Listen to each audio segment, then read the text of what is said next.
Hace algún tiempo atrás, y desde varios meses en realidad, lo que creo que el Señor nos trajo como inspiración y dirección de vida para la iglesia, lo trajo el apóstol Guillermo Castillo la semana pasada.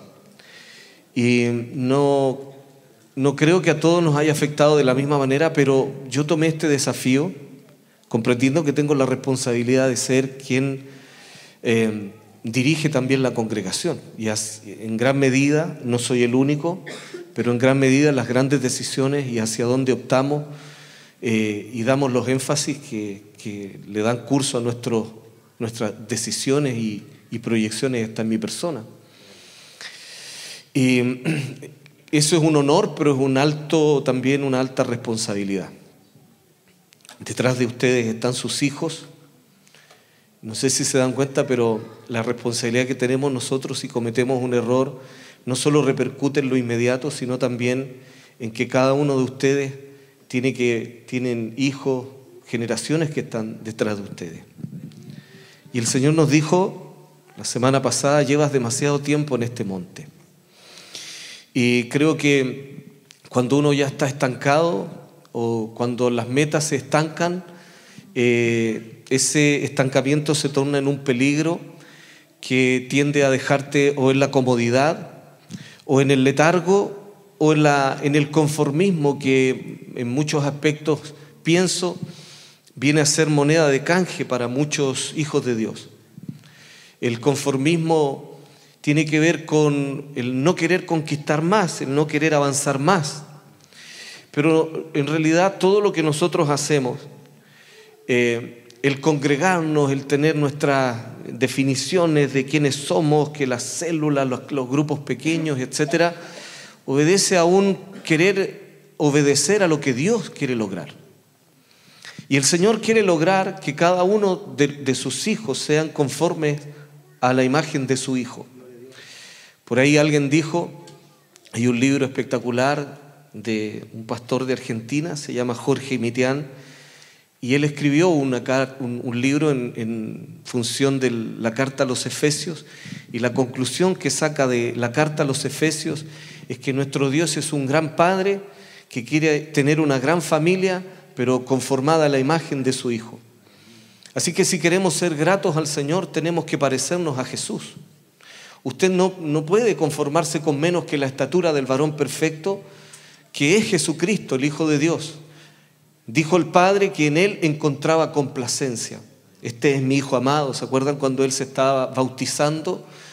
Y en ese lugar de bautismo aparece la voz del Padre dando testimonio del Hijo y diciendo: este es mi Hijo amado en el cual yo encuentro complacencia. ¿Quieres ser grato al Padre? Tienes que parecerte a su Hijo.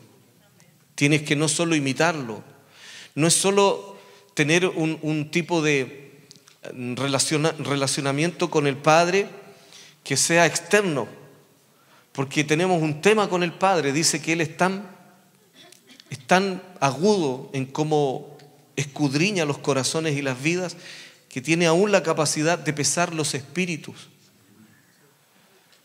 Nunca me había dado cuenta que mi ser espiritual tiene un peso. No es tan alegórico. Cuando decimos cuánto pesa esta persona, solo Dios lo sabe. Pero nuestro ser espiritual sí es evaluado por Él, y Él encuentra que algunos tienen mayor consistencia que otros. El sueño entonces es que todos nosotros, con el paso del tiempo y el aporte que tengamos como congregación, permita que la gente logre un desarrollo y que entienda que la vara de medida y a quien estamos persiguiendo e imitando es al Señor Jesucristo. No nos estamos escapando nosotros, porque así como cantábamos delante, la manera en cómo el Padre se quiso dar a conocer, el Hijo escogió también una forma de cómo es que en la vida natural afectaría a Él con su persona. Su cuerpo somos nosotros. Todo lo que está fuera del reino o del señorío de Cristo, quien es el representante del reino, todo lo que no está sujeto al señorío de Él, todo lo que no está bajo el gobierno de Dios, quiere decir que aún el reino de Dios no nos ha amanecido en determinadas áreas.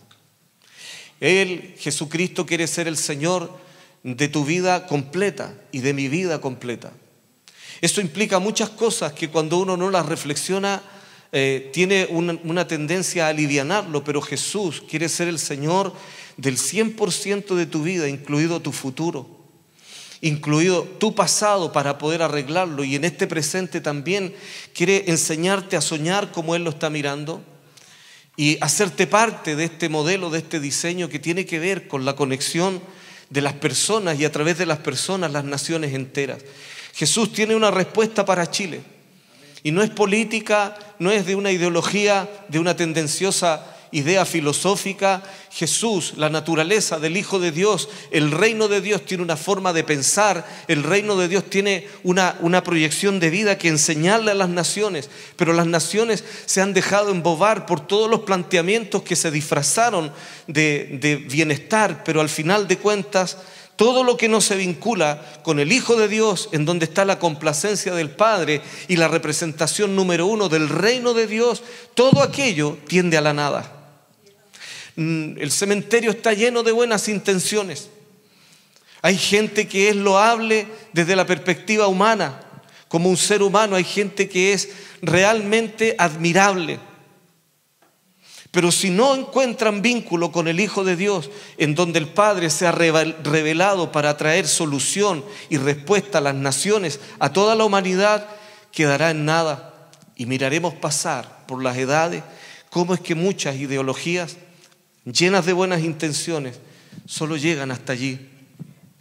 Lamentablemente hoy día la ideología que está haciéndose más conocida en las naciones y por lo tanto también en nuestro país está fundamentada en el ego, está fundamentada, el hombre se perdió de tal manera de sí mismo que ahora el hombre quiere rendirle pleitesía solo a su ego. Entonces lo que él sienta, esa es la cultura de hoy día, está fundamentada en el sentir. Se perdió el sentido común, se perdió las definiciones que son concretas, sencillas. Es que yo siento. Algunos sienten ser del sexo opuesto, pero eso no es lo único.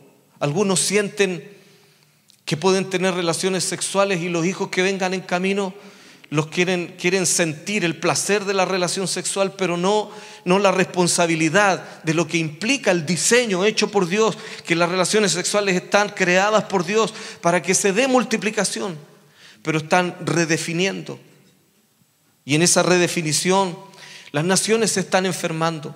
Está comprobado por el paso de la historia, les guste a los ideólogos o no, que todos los que se van contra la ideología del reino de Dios o contra los principios del reino de Dios no prosperan. Porque sencillamente esta es una ley espiritual. Todo, dice el Señor en su palabra, todo lo que el hombre sembrare, eso también cosechará. Es imposible sembrar papas en la vida agrícola y pretender cosechar peras, porque la ley de la multiplicación está arraigada a una semilla, y la semilla tiene un misterio que el reino de Dios solamente sabe y conoce. Nosotros sabemos que fructifican, las sembramos, esperamos los tiempos que Dios también determinó para su crecimiento, cosechamos después los frutos, pero si hay algo de lo que estamos seguros, lo que sembramos, eso cosechamos. El reino de Dios, por lo tanto, quiere enseñarnos no solo a ser buenas personas. El reino de Dios sueña con que tú seas una respuesta para las naciones. El reino de Dios sueña con que tú seas un representante digno, pero para que eso ocurra, tú y yo tenemos que haber sido completamente cubiertos, coberturados, dirigidos, gobernados por el reino de Dios. Hay áreas de nosotros que aún el Señor no gobierna. Y hoy quiero hablar de una que yo nunca hablo. Por eso me di la tremenda vuelta, hermano.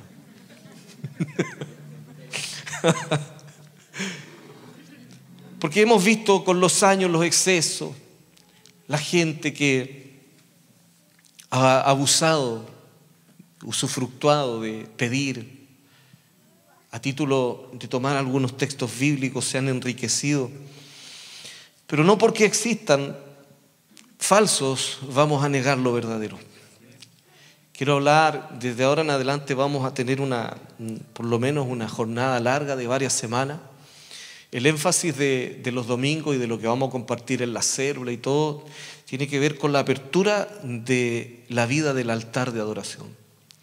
Queridos y amados, el altar de adoración, tu futuro está íntimamente relacionado con el tipo de adoración que hoy día estás dando al Señor. Y la adoración no es solo cantar. ¿Te imaginas que nosotros venimos los domingos, cantamos al Señor y después decimos, Señor, yo ya te adoré? Entonces, como yo ya te adoré, estoy pidiendo que me bendigas, pues estoy pidiendo que lo que yo he sembrado coseche. Entonces Dios tendría que cantarnos a nosotros, porque hemos sembrado tanto canto, hermano. Y no está mal, pero si eso sustituye lo que en realidad es en profundidad, lo único que podríamos esperar es que Dios nos cante y nos dance. Y tenga una fiesta alrededor de nosotros permanente. Y Él nos diga, porque el principio bíblico es así, bueno, todo lo que el hombre siembra, eso cosechará. Te amo, yo también te amo, yo también te amo. Tú eres importante para mí. Lo puedo hacer con coreografía, enviar a los ángeles a que nos digan exactamente, porque eso es lo que estamos sembrando. Suena hasta ridículo, ¿cierto? Pero la religión es así. La religión se disfraza de comunión con Dios. La religión te hace creer que podemos caminar como entre el mundo, entre las tinieblas y la luz, ser casi santos, comprendiendo que la santidad, en primer lugar, nos viene no porque nosotros tengamos méritos propios, sino porque el Señor Jesucristo nos ha justificado y eso nos consagra para el Señor. Éxodo capítulo 35. Quiero hablarte de un relato, lo que aparece en el Antiguo Testamento. Para nosotros es sombra y figura. Eso significa que ese es como un ejemplo, pero que se maduraría en el tiempo hasta que aparezca Cristo mismo. Cuando hablamos hoy día del valor que tiene lo que nos enseña el Señor en esta sombra y figura, siempre nos debe trasladar a que el cumplimiento completo está en Cristo. ¿Okay? Hablamos de tabernáculo de adoración. Esa es una sombra y una figura. ¿Cuál era el tabernáculo de adoración donde quería morar finalmente el Señor mismo? Es tu persona. Llegó un momento en donde Dios se tomó, mira la paciencia del Señor. Desde ese instante en adelante Él hablaba de un diseño en donde le enseñaría al hombre a adorar. Estarían insertas las ofrendas, la manera de posicionar las prioridades, pero en realidad nunca estuvo pensando en que ese tabernáculo fuera el edificio, sino que el edificio espiritual, que es tu persona, es el tabernáculo que Dios siempre quiso habitar. Pero vamos a partir por el comienzo. Vamos a estar un tiempo en la sombra y la figura, pero nunca va a estar de más que usted haga el ejercicio de darle cumplimiento en Cristo para su vida, su familia, también nuestra congregación. Éxodo capítulo 35 relata cómo es que el Señor, ya después de haber sacado a su pueblo de la esclavitud, de un sistema totalitario, imperante a través y en la figura de Faraón. Hoy día hay muchos de esos también. Y están en todos los polos políticos, hay de izquierda y de derecha. Aquí no hay tendencias, por lo menos nosotros no tenemos el casamiento con ninguna tendencia política. Si en algún momento aludimos a los de allá por causa del reino de Dios, no tenemos reparo en que vamos a tener que aludir a los de acá también por causa del reino de Dios. Porque el Señor tiene una palabra, el Señor sabe cómo dirigir las naciones y también cómo va a darle consejos. Este pueblo salió cuando sale de Egipto, el pueblo de Israel era un pueblo esclavo. Ellos solo sabían trabajar, ser oprimidos. No sé si la historia se parece a algunos de nosotros, ¿no? Pero en ese tiempo, ahora somos posmodernos, pero en ese tiempo se levantaban muy temprano y se acostaban muy tarde, y lo que hacían era trabajar para el sueño del faraón. Cualquier tipo de acercamiento, semejanza, es solo coincidencia ahora. Lo que quiero decir es que los sistemas políticos e ideológicos, no todo el mundo los entiende de esta manera, pero tienen un trasfondo espiritual. Y esto es lo que el reino de Dios le da como un plus a su gente y a su pueblo, le hace entender y le regala una cosmovisión más amplia, que no solo queda sujeto a la guerra de las ideas humanas, sino que también hay un trasfondo espiritual. Faraón, lo dice la misma Escritura, es tipología de las tinieblas. Faraón tiene que ver con todo el reino que proponen las tinieblas para cómo, oprimiendo a las personas, lograr subyugar. A mí me llega a asustar que no ha cambiado nada, hermano. Tenemos hoy día la construcción de muchas construcciones. No tienen la forma de una pirámide, pero es el mismo principio. Está a costa de que muchas familias nunca tengan tiempo para estar juntos, no les dan permiso, a duras penas los hacen trabajar de sol a sol y generalmente los hacen trabajar los fines de semana cuando el día de reposo, el día del Señor, tendría que ser para el Señor. Porque quebrantando esa ley no se reúne la familia, no reflexiona la familia. En Éxodo 35 lo primero que dice que antes de construir el tabernáculo el Señor dijo, Moisés convocó a toda la congregación de los hijos de Israel y le dijo, estas son las cosas que Jehová ha mandado que sean hechas. 6 días trabajará, mas el 7º os será santo, día de reposo para el Señor. Cualquiera que hiciera un trabajo alguno en él morirá. Ahora, quiero que lo entendamos en perspectiva, porque si te das cuenta, yo creo que muchos quebrantaron el día de reposo y siguieron caminando. Pero sí murieron a algo. Murieron a no tener, al separarse del Señor comienza la muerte en realidad. ¿No? Muchos podemos estar disfrazados de que caminamos, respiramos y decir que eso es vida. Pero si la vida solo se torna en eso y no disfrutas de la comunión, de la intimidad, del relacionamiento con tu Dios creador, entonces morirás. Hay áreas muertas, ¿te das cuenta? El reino de Dios tiene que venir de nuevo y resucitar determinadas áreas con las cuales no estamos disfrutando la intimidad que Él nos ha propuesto. El día de reposo se pone como un gran referente de antes construir. El día de reposo, el Shabbat. El Shabbat que no es un rito. El Shabbat que no es como siga al pie de la letra estas instrucciones y le iba a ir bien en la vida, porque eso es tan religioso como lo que hemos estado criticando. El día de reposo tiene que ver con aparta un tiempo para estar con el Señor y tu familia. Respeta el día que el Señor te ha dado. En realidad nosotros nos reunimos desde nuestra óptica congregacional. Nosotros nos reunimos el primer día de la semana a adorar al Señor, pero el Shabbat lo respetamos en el día anterior. Nosotros no creemos que el domingo sea el día del Señor. Esa es una doctrina que se infiltró en la vida de mucha cristiandad, pero a través de algunos ideólogos que lo que hicieron fue y querían sacar lo que es el mandamiento del Señor. Ok, después de decir que el Señor quiere construir cada 6 días por lo menos trabajar y el 7º reposar, que significa reflexionar también, enseguida el Señor dijo ahora, les voy a enseñar a cómo se vive, ¿cierto?, fuera de la opresión de Faraón. Los que están presos por la cultura y por la vida espiritual de Faraón no saben y creen que esto se traduce a un sistema económico. De hecho, estudiando esto me di cuenta que nosotros tenemos algunos cambios que hacer aquí y aquí en el corazón.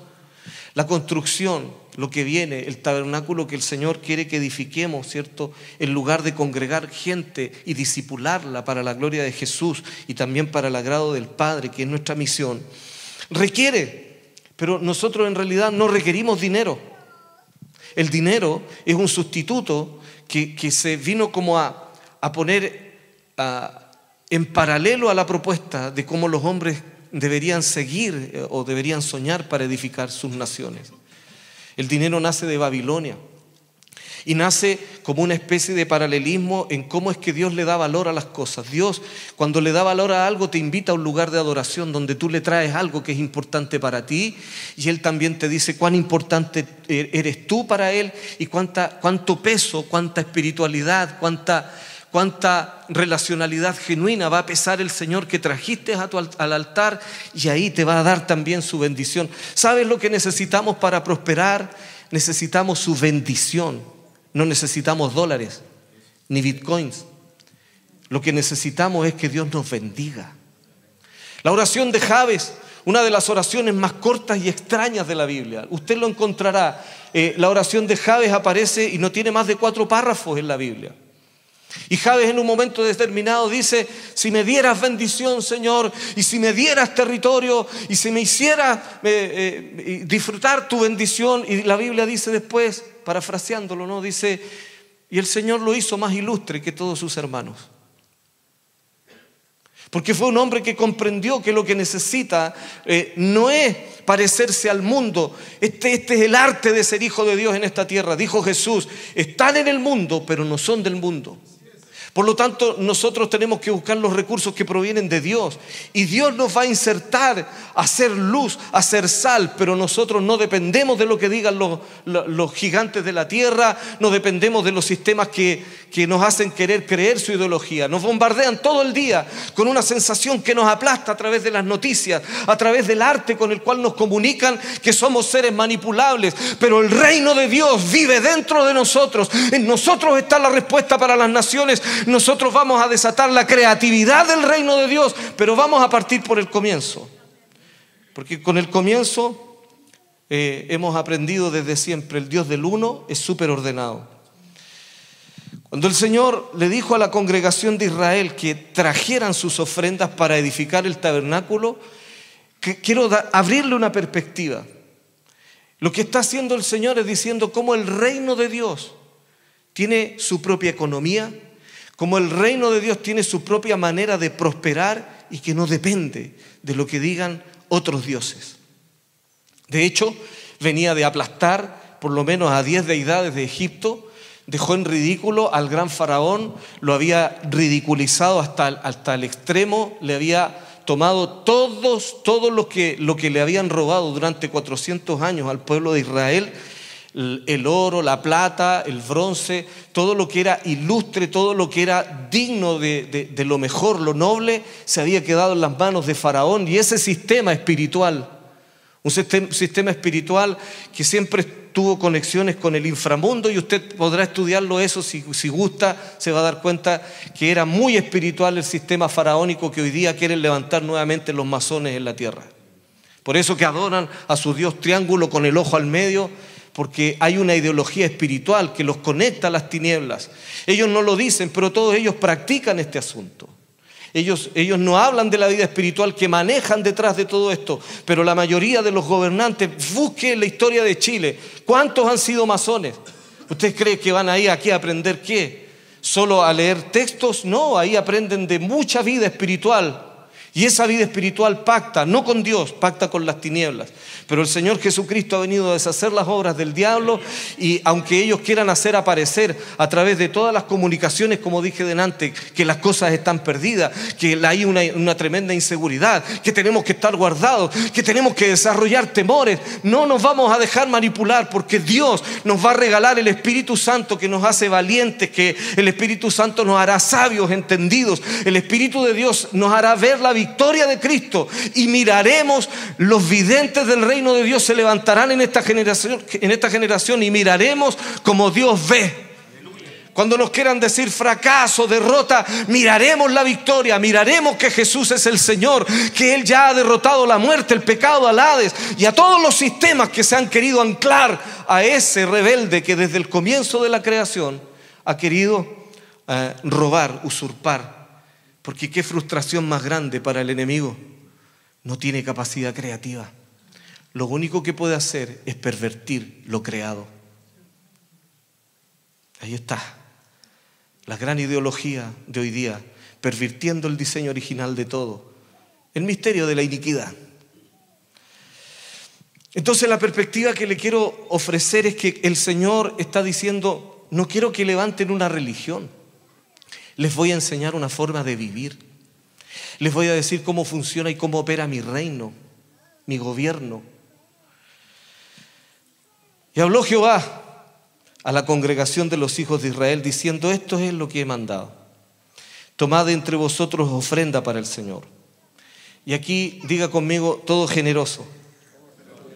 Diga conmigo: todo generoso. Así que, por favor, dígale al que está al lado suyo: Si eres avaro, no es para ti. Tranquilo.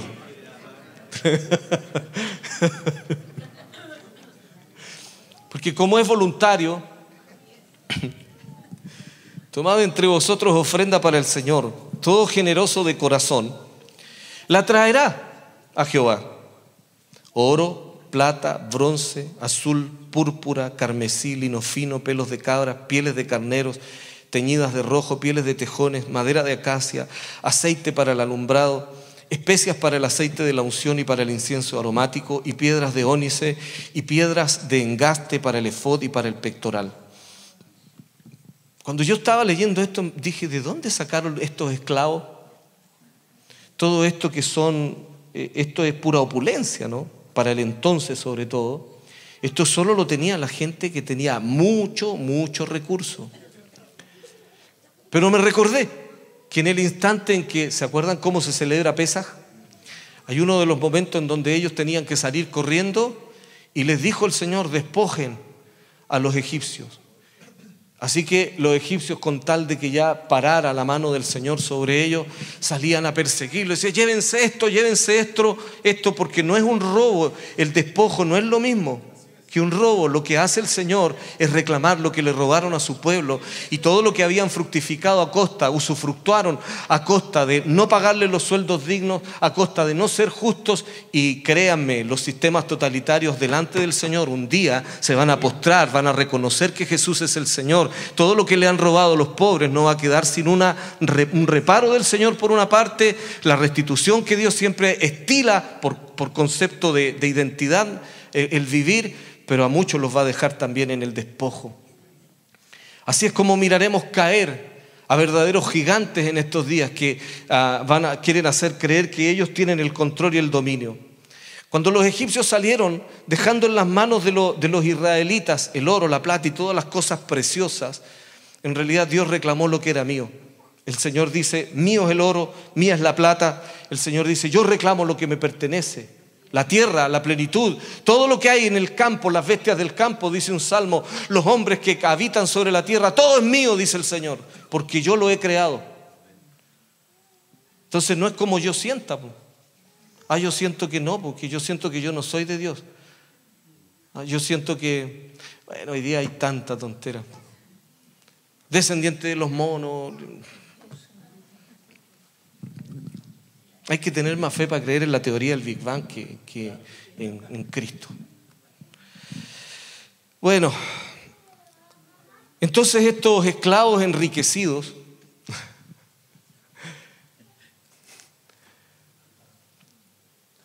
no saben fructificar, querido. No saben. No saben qué hacer con la riqueza. Para que esto empiece a fructificar, Dios tuvo que seguir impartiendo espíritus de Él. Sobre Aholiel y Bezaleel dice que lo hizo entendido en diseño, porque tenía que hacerlo entendido en cómo quería que la menorá fuera de oro y tuviera las características, las medidas exactas, perfectas. Como el aceite de la unción requeriría también de que otros tengan un don. ¿Sabes cuál es el gran secreto del perfumista? El que hace perfumes. Hacer perfumes es como hacer vino. No sé, andar a echar vino, poner el vino como colonia, hermano, pero todos los que hacen perfumes dicen que todos tienen una distinción, y la distinción es quién lo hace.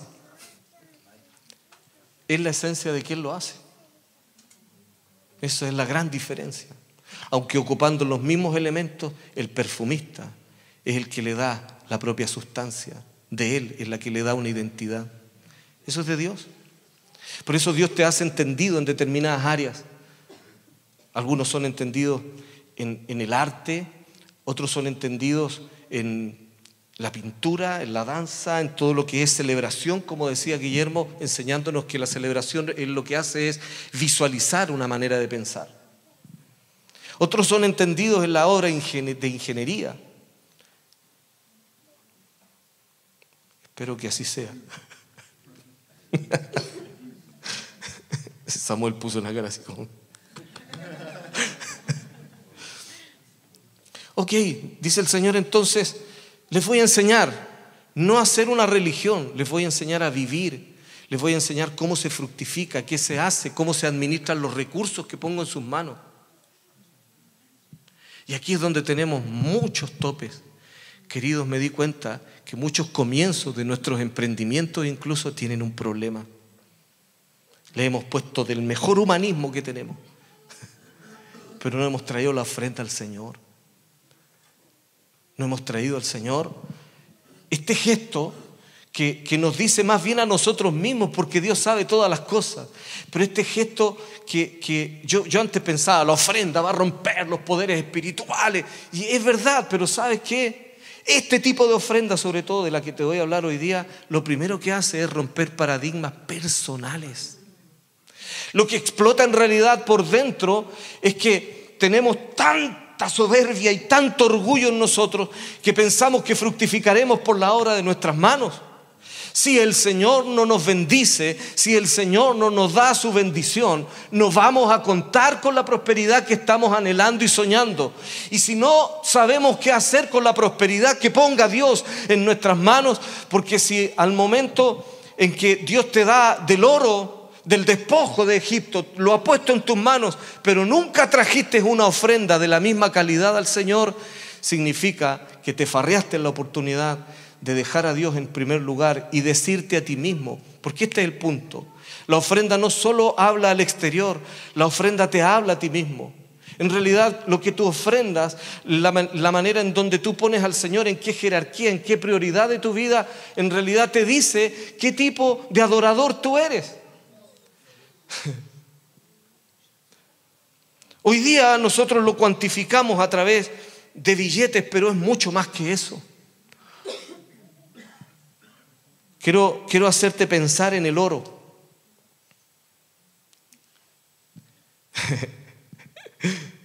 Pastor, ¿va a pedir una ofrenda en oro? Sí, aquí está escrito. Pero ¿qué era el oro para ellos? ¿Qué sería el oro hoy día para nosotros? Es de lo mejor que Dios ha puesto en tus manos. ¿Alguna vez le apartaste de lo mejor que ha llegado a tus manos, el oro que ha llegado a tus manos? ¿Le dijiste a Dios que era el primero? ¿O cometimos la falta de cuantificarlo a través del sistema babilónico y traducirlo a Lucas? Es fina la ecuación. Todo sabio de corazón de entre vosotros, así se edifica, dice el Señor. Lo primero, quiero que los que son de corazón generoso, así que vamos a salir del monte en donde estamos. Amén, por lo menos con uno. Vamos a salir. Llevamos demasiado tiempo en este monte. La incomodidad que está sintiendo el Señor en este monte, en este estancamiento donde ya llevamos demasiado tiempo, el Señor nos dice, los estoy esperando en otro lugar, en otra estatura, ya eso va a quedar obsoleto. Hermano, no hay peor cosa que seguir idolatrando un lugar donde Dios ya no está. Se parece, tiene la fragancia todavía, pero no está esa originalidad, esa espontaneidad contundente de su demostración cuando Él está en plenitud manifiesto.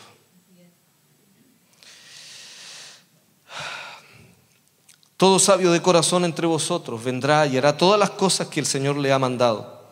El tabernáculo, su tienda, su cubierta, sus corchetes, sus tablas. Diga conmigo, Dios es un Dios de diseños. ¿Se imagina que el Señor le haya dicho a Moisés, hazme un tabernáculo? Ya nos dice a nosotros, siendo Moisés chilenos, Moisés chilensis, hazme un tabernáculo. ¿Qué le hacemos? De pinito nomás, una enramadita, una enramada así como lo que es característico de, ¿no? Y ahí estamos, Señor, para la gloria de tu nombre. El pinito que me conseguí igual era de segunda, pero está impecable, está.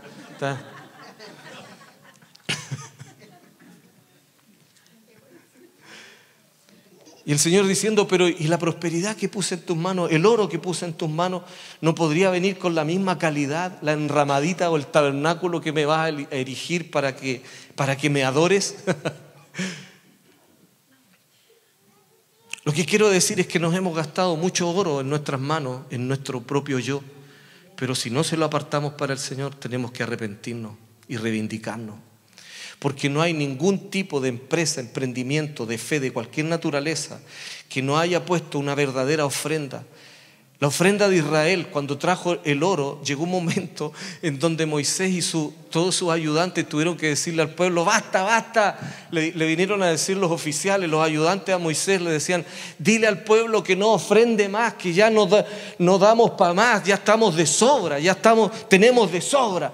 Pero el pueblo seguía dando y dando y dando, porque ser esclavo y disfrutar la libertad y ser ahora puesto en un sitial de honor, tener intimidad con tu Dios, que ni siquiera te dejaban adorar, tenías que hacerlo a escondidas, ahora eres completamente libre. Un verdadero esclavo liberado es un hombre agradecido, y es un hombre generoso, y es dadivoso.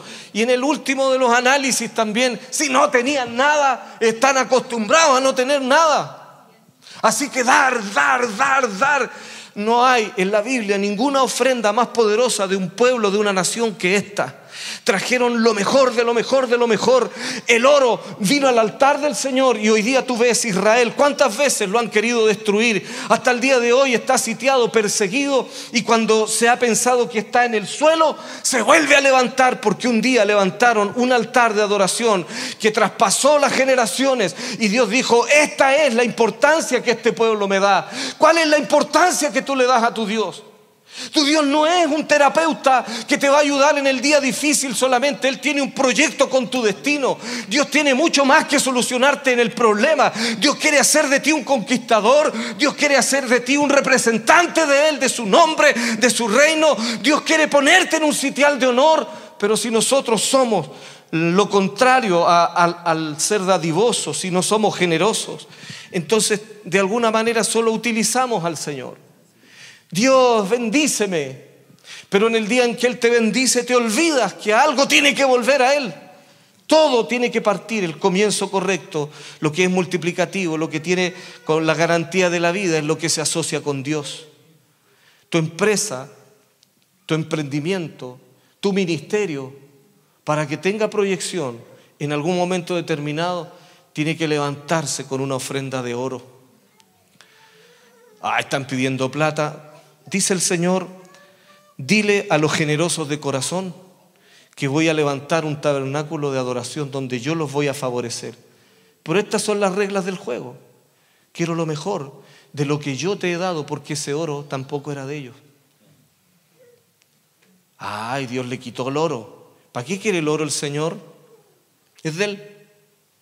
Pero lo va a multiplicar en el altar, en el lugar donde la voluntad del hombre se junta con la voluntad de Él. Quiero invitarte a pensar cuántas veces el Señor ha puesto de lo mejor en tus manos, pero solo lo tradujiste después a una ofrenda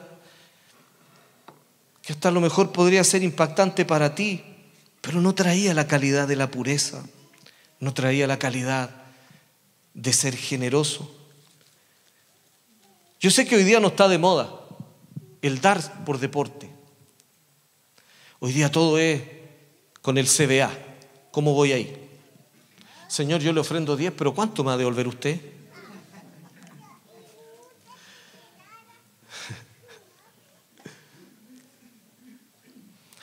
Dios tenía tan claro el diseño, lo conocía, estaba en el cielo, lo quería replicar acá.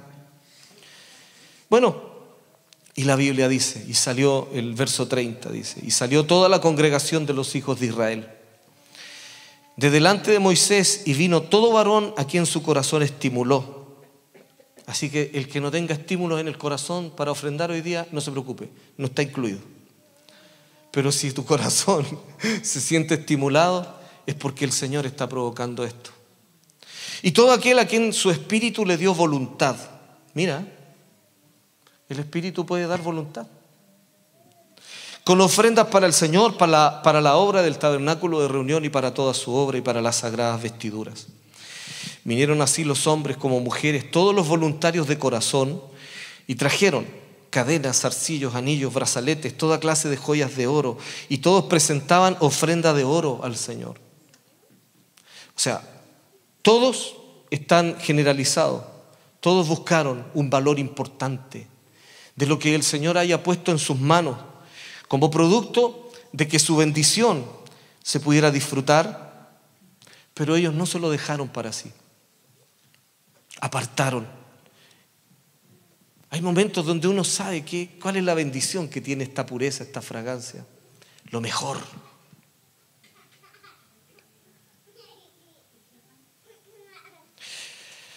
El valor que le damos a la ofrenda dice también cuál es la calidad de adorador que somos. Yo sé, algunos de ustedes están pensando, chuta, aquí voy a salir sin anillo, a ver los aros son de oro. No me estoy refiriendo a eso. Las ofrendas no son así de emocionales, queridos. Las ofrendas al Señor, los altares de adoración no dependen de cuánto te manipulen desde el púlpito. Significa que hay que pensar. Usted tiene que sacar cuentas para ofrendar y saber cuánto es oro y cuánto no. Porque a lo mejor el de al lado no maneja, no a lo mejor, con toda seguridad, el de al lado no maneja la misma prosperidad que tú estás manejando. Sin embargo, ambos tienen que sacar cuentas y decir cuánto es oro. ¿Qué es lo mejor? ¿Cuánto es la mejor prosperidad que el Señor me ha dado? No es lo mismo de un recién iniciado en un determinado trabajo que en su relación con Dios sabe que ese sueldo proviene por la bendición del Señor y no por el humanismo. Porque los altares de adoración tienen mucho que ver con convicciones. Entonces, quiero invitarle a sacarse la ansiedad. No se preocupe, que no le tiemblen los anillos, ni nada de eso. Pero sí lo incomodo más en el nombre del Señor. Porque quiero pedirle que se vaya pensando a la casa. Si alguna vez te has dado el gusto de ofrendar algo al Señor que solo tú sabes.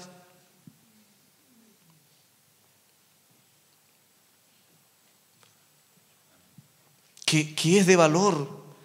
Y un valor que no es tan emocional, porque aquí tenemos que ponerlo algo práctico, hermano. No, hermano, aquí traigo no sé, qué sé yo, algo que sea de mucha importancia. Pero recuerden que lo que se está pidiendo es una ofrenda para levantar el tabernáculo de adoración. Están implícitas allí las vestiduras de los sacerdotes, el aceite de la unción. Con emociones no se puede hacer eso, tienen que ser cosas concretas. Y los entendidos, yo veo, todo el pueblo ofrendó oro, pero los que Dios apartó, a los príncipes les puso una carga extra y ellos dieron algo extra, aparte del oro.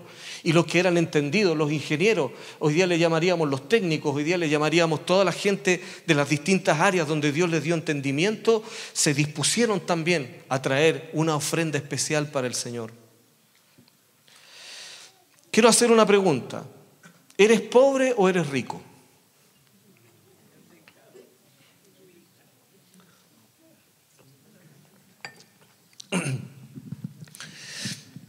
Cuando uno tiene la oportunidad, no es mucho lo que hemos viajado, pero uno conoce realidades de otras naciones. Y llegó un momento en donde me di cuenta que Chile es una nación muy rica. Cuando tú vas a lugares, por ejemplo, donde ya el turismo te lo venden, pero te duele. Yo he conocido lugares donde te duele cómo los niñitos tienen que ganarse la vida atendiendo turistas. Y en ese turismo donde uno, entre comillas, anda pasándolo bien, los niñitos uno nota, no comen bien. Entonces uno da porque te sensibiliza y te pones a pensar, este país es rico, esta nación tiene los mejores paisajes, las cosas fabulosas, la bendición del Señor está sobre esa tierra, pero los gobernantes de esas naciones no reconocen al Señor, no pactan con el Señor, no piensan como el Señor, porque Dios no es una religión. El Señor es el creador de todas las cosas. Si tú ves el libro de los Hechos, te vas a dar cuenta que la economía del reino de Dios funciona a tal extremo que llegó el momento en donde la iglesia se tornó peligrosa para el imperio romano. Tenían economía propia, tenían educación propia, Tenían su propia filosofía de vida y mentalidad que practicaban semana a semana y día a día, porque ellos desarrollaron una cultura, no una religión. Y esta cultura se tornó tan peligrosa que los tuvieron que hacer enemigos del Estado y perseguirlos desde esa perspectiva, porque crecían, fructificaban. Imagínate una sociedad donde los demás sí importan, donde hay respeto, donde hay dignidad para los adultos mayores. Mira, una de las grandes controversias que tienen los apóstoles, una de las primeras grandes controversias era que hubo murmuración, que las viudas y los huérfanos no estaban siendo atendidos. Levantaron inmediatamente 7 diáconos para que administraran cómo la repartición ¿Eso es economía o no? No, pero hoy día uno escucha unos sinvergüenza. Yo soy un apóstol, tráiganme todo, porque la Biblia dice que a los pies de los apóstoles le traigan la ofrenda, pero los sinvergüenzas se los llevan para la casa, po. Se compran parcelas y dicen, no sé usted, no sé, pero a mí Dios me bendijo. Le robó la plata a la gente, por hermano, eso es otra cosa. La Biblia dice que cuando ponían todo a los pies de los apóstoles, después se repartía. Y eso habla de un modelo económico. El modelo económico funcionaba perfectamente. Entonces, cuando hablamos de levantar un tabernáculo de adoración, no es para solo juntarnos a cantar y danzar. Es un lugar donde en primer lugar se va a manifestar la presencia del Señor. En segundo lugar, nosotros tendremos la oportunidad de decirle a Dios quién es realmente Él para nosotros. Llevamos demasiado tiempo en este monte. Levante las manos, hermano, y adore al Señor. Te amo, Señor, tú eres lo más importante para mí. Vamos a ofrendar, hermano, y la ofrenda siempre es lo mismo. Primero, un improviso. Alguien que ofrenda oro saca cuenta y dice, yo soy generoso, pero este es el oro que yo tengo para dar. Y quiero invitarte a que te des la oportunidad de dejar a Dios en el primer lugar realmente de tu vida. ¿Sabes qué? Muchos de ustedes son sumamente responsables. Yo los admiro, pero les falta intimidad con Dios a ustedes. Les falta involucrar al Señor en su proyecto. Se levantan temprano y se acuestan tarde, trabajan de sol a sol, pero no prosperan. ¿Saben por qué? Porque están en sus propias fuerzas edificando algo que ya se sabe. Está demostrado por las edades, bíblicamente, históricamente, está demostrado que el hombre tiene un límite. Y llega un día en donde algunos prosperan. Bueno, ellos le llaman prosperidad juntar recursos. Prosperidad es tener paz, prosperidad es tener descendencia, prosperidad es tener consecuencia. La prosperidad de la cual habla el Señor tiene que ver con mucho más que tener dinero en el bolsillo. ¿Sabías tú que en los países nórdicos, leía un reportaje horrible, hermano? Ellos siguieron toda la filosofía que hoy día quiere gobernar a las naciones. Dijeron, yo soy el más importante, yo. No es un ser vivo el que está en mi vientre, dijeron un montón de, ¿cómo le llaman? De células. Son un montón de células. Y se dedicaron, porque eran tropiezos, los hijos, la descendencia, se dedicaron a eliminarlos, a sacarlos del camino.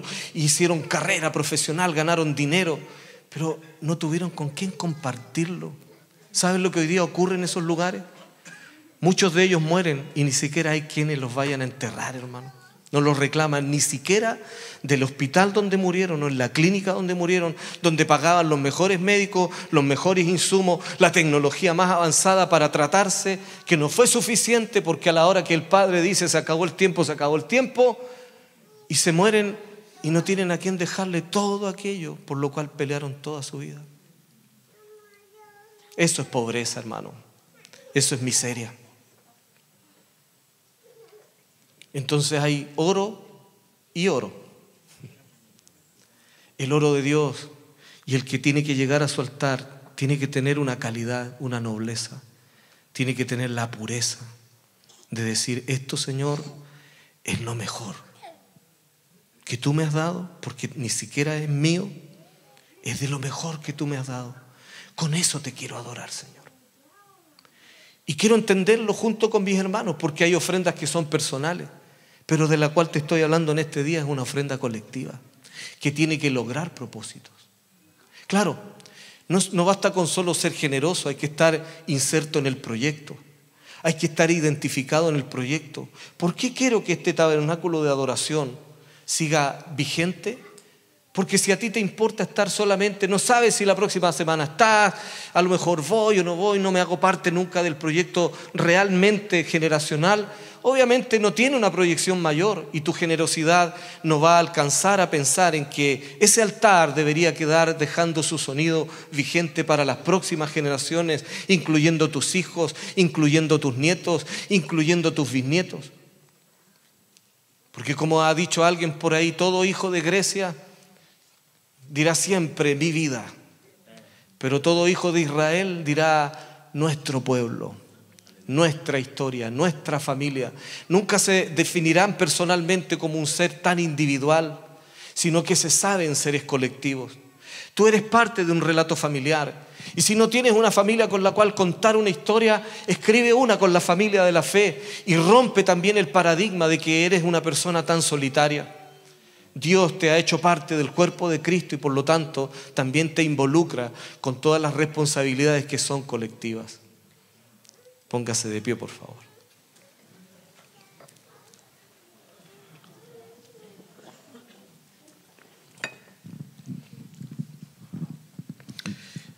En el altar de adoración la calidad sí importa. Cuando Jesús nos enseñó cómo ser la ofrenda, nos dijo que Él no tenía reparos y no lo hizo de manera externa, Él se hizo la ofrenda. La ofrenda por el pecado en el día de la expiación fue su persona. Y todo lo que nos habla el Yom Kippur, el día de la expiación, siempre profetizó de Jesucristo. La calidad de la ofrenda sí importa. Y está íntimamente relacionada con cómo prosperaremos y cómo miraremos los próximos días y el futuro. La calidad de la ofrenda tiene que ver con algo tan íntimo, tiene que ver con algo tan bien tangible y es tan práctico, hermano amado, es tan práctico. Lo mejor que ha puesto Dios en tus manos. Yo creo que muchos de nosotros ya nos gastamos esa. Pero le vamos a pedir al Señor que nos dé la oportunidad nuevamente. Señor, ponga oro en mis manos. Me comprometo, Señor, a ofrendar de lo mejor. Y quiero pedir en este día también que muchos de ustedes renuncien al trabajo tan arduo con el cual están enfrentando sus días. Confíen en el Señor. Mira lo que dice el Señor, es un mandamiento, que hoy día parece ofensivo, ¿eh? Dice el Señor, es un mandamiento que repose una vez a la semana. Y ahora muchos se sienten ofendidos. La estupidez ya está a niveles increíbles. Dice el Señor que en el manual del fabricante, hombre, donde Él puso todas las especificaciones, el hombre necesita descansar una vez a la semana. Hay gente que no ha descansado en décadas. Y hasta les parece pecaminoso el día en que quieren empezar a practicar, parar de sus actividades y tener un tiempo con Dios, les parece que están perdiendo el tiempo. Entonces mejor vuelven a la rueda y la máquina los vuelve a absorber y ahí están, semana tras semana, trabajando y esforzándose, pero sin contar con la bendición del Señor. Hay una gran diferencia cuando tú eres bendecido por Dios. Hay muchas bendiciones que ya nos pertenecen en Cristo. El perdón de los pecados, la vida eterna. Pero hay muchas de ellas que tienen que ver con la íntima relación que Él quiere madurar en nosotros. Hay bendiciones de las cuales no estás disfrutando, aunque pongas cara de que sí.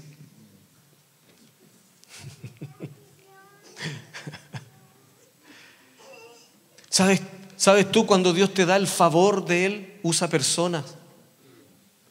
Hay muchos favores de Dios que van a venir a tu vida por causa del Señor. Hay gente que te va a favorecer si el Señor te bendice.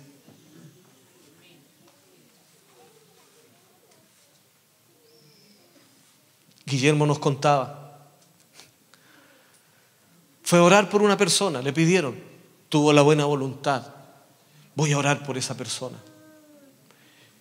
Y era pariente cercano, directo, de un empresario, que le impactó tanto que esa persona, que este pastor haya tenido la voluntad de ir a orar, interiorizarse y tratar de aportar y ayudarles en un momento difícil, que nunca se olvidó de eso. Y un día, sin que nadie se lo pida, fue y le dijo: vamos a comprar un lugar para usted, pastor. Usted y la iglesia necesita un lugar más grande. Ese es el favor del Señor.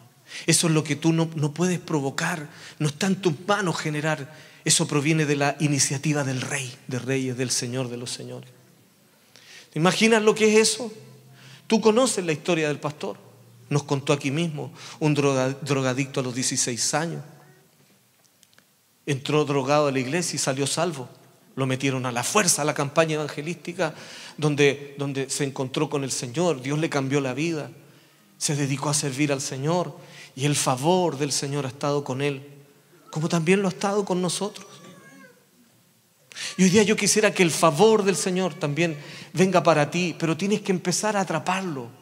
Tienes que empezar a dejar las ofrendas mentirosas, a dejar las apariencias de un altar de adoración y ser genuinamente un adorador que haga pacto, que diga: Dios, este es de verdad, esta ofrenda es de verdad, esto que acaba de tocar mi corazón, esto es lo que yo estaba esperando, porque Él te quería dar y necesitaba, entre comillas, una excusa para bendecirte, porque el Dios del pacto, el Dios del acuerdo, es un Dios que le gusta la comunión. Querido, cuánto favor del Señor, que es extra, es una ayuda extra que proviene de las decisiones del Señor. Las tenemos estancadas porque en realidad hemos sido tacaños con Él. Si tú sacas cuenta, y mira cuánto es lo que la propuesta que tenemos, es súper, le ponemos de lo mejor, pero no es gratis, pues, querido. Y hay algunos que dicen: vengo a adorar al Señor, y si sacan cuenta, vinieron a cantar nomás, no tomaron compromiso con los demás. Señor, tú eres grande, todopoderoso. Permítame, me acordé de un testimonio y termino. En una oportunidad estábamos aquí. Este lugar, cuando llegamos aquí, hasta este límite, era todo un horno, el horno de la panadería antigua que existía aquí. Nosotros lo ampliamos, había un estacionamiento que no teníamos los recursos, teníamos ganas. Pero el favor del Señor, la que era dueña, que hoy día ya no está, partió, era una viejita que le encantó lo que nosotros hicimos con esta casa, era su casa. Y me dijo, se llamaba la señora Jesusa. La señora Jesusa me dijo: Héctor, voy a desarmar el horno, y le regalé unas cosas que son carísimas a un amigo que está enfermo de cáncer. ¿Tú me podrías ayudar a atenderlo? Claro, le dije yo. Y mandaron a unos maestros a desarmar el horno. Y yo hablé con el maestro y le dije: ¿qué va a hacer con los ladrillos? No, me dijo, yo en mediodía traigo una máquina y lo boto todo esto. Y yo le dije: si lo sacamos de a uno y le ayudamos, ¿usted nos dejaría los ladrillos? ¿Y para qué? Me dijo. Es que quiero ampliar, le dije yo, necesito hacer el lugar más grande. Todos ustedes no estaban, pero yo los vi por la fe. Entonces necesito un lugar más grande. Y me dice: pero yo me voy a demorar mediodía con la máquina y con ustedes me voy a demorar una semana. Pero es para el Señor, le dije. Bueno, me dijo, si es para el Señor. Así que desarmamos todo, sacamos los ladrillos, eran miles de 2000 ladrillos, salvamos, algo así. Y con eso construimos todo esto. Y todos los días me levantaba temprano. El que más trabajó fue Víctor Vera, mi cuñado, y yo. Nos levantábamos a las 7 de la mañana y trabajábamos hasta la noche porque no habían más manos. Ahí aprendí cómo se hace el tema del cemento, ¿eh? Es dura la cosa. El hombre que trabaja en la construcción tiene todo mi honor y mi respeto. Gente que realmente trabaja y se sacan la mugre. y en manos de muchos faraones. Necesitan aprender a ofrendar, queridos. Ustedes que trabajan de sol a sol, ofrenden al Señor. Créanme, me importa un pepino lo que digan si estamos pidiendo plata. No, ofrende al Señor, conecte a Dios con su historia y su historia va a cambiar. Estaba dándome vuelta, teníamos hecho todo esto, pero no sabíamos cómo. Aquí teníamos un despelote, era gigante, una cantidad de escombros. Y digo, Señor, ¿qué hacemos ahora? ¿Cómo hacemos? Ya, está la primera parte. Y me acuerdo que un pastor que estaba con nosotros, Larry, le comenta, él era geomensor, estaba trabajando en unas obras de minería, y hace un comentario al aire a un dueño de camiones que tenía de estos gatos hidráulicos, motoniveladora, y le dice, ¿cuánto saldrá más o menos? Y le hace una pregunta de cuánto saldría con las maquinarias de él el trabajo de nivelar y sacar los escombros y todo. Y curiosamente el dueño de esa empresa le dice, ¿cuándo? No, le dijo, la pregunta que yo te hago es, ¿cuánto? Sí, le dice, pero yo te estoy preguntando, ¿cuándo quieren hacer eso? Y ahí se llevaron varios minutos peleando, que cuándo, que cuánto. Y le dijo, ¿dónde queda el lugar? Y queridos, un sábado en la mañana, a las 8 de la mañana, yo vivía aquí en ese tiempo, tocan el timbre y era el dueño de esta empresa con una cuadrilla de 6 personas, un camión, una tolva gigante, con un gato arriba, una motoniveladora que el dueño de la empresa dijo, yo me quiero ganar la bendición de nivelar esto. Y yo en el segundo piso me pasé a ¿cuánto va a salir esto, Señor? ¿Cuánto va a salir, Padre?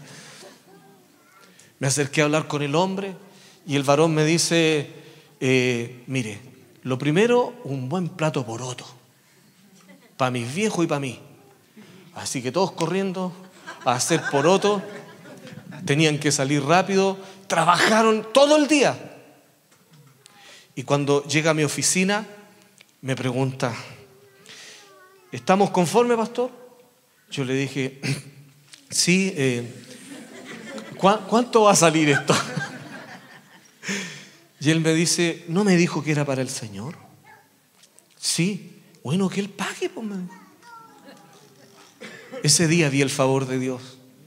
Y he visto el favor de Dios estos años. Y el favor de Dios nos va a sacar de este lugar. O compramos el lugar y lo hacemos a nuestra pinta, o nos vamos de este lugar. Pero me voy a ir con los generosos. Me voy a ir con los que creen en el proyecto, con los que estamos disponibles, con los que quieren involucrar a sus nietos, sus hijos. Estoy preparando los enseres de marcha, porque dijo el Señor, llevas demasiado tiempo en este monte. Quiero decir que estoy saliendo de este monte. Nos vamos a encontrar en donde el Señor diga. Tendremos la oportunidad de ofrendar. Y no lo haga ahora emocionado, por favor. No lo haga emocionado. Converse con el Señor, deje que el Espíritu de Dios lo guíe. Pregúntele, lo más probable es que se le esté olvidando más de algo, que por ahí está. Y espere que una vez que usted levante ese altar de adoración, con esa dignidad, con esa pureza, el favor del Señor va a venir sobre ti. Y muchos recibirán dones de inteligencia, de sabiduría, de creatividad. A algunos Dios les va a dar la inteligencia y la creatividad con una idea que los va a prosperar. Porque nosotros somos cabeza y no cola. Señor, bendigo a tu casa, bendigo a tus hijos, Señor. Yo pido que tu espíritu, tal cual como dice tu palabra, inquiete, motive, les regale la voluntad a tus hijos, Señor. Y en el nombre de Jesús, gracias por todos estos años de mirar tu fidelidad, Señor. Amén.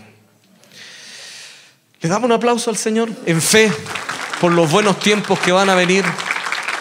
Aplauda al Señor y dígale, te doy gracias por el favor que tú me vas a dar, por las personas que me van a favorecer.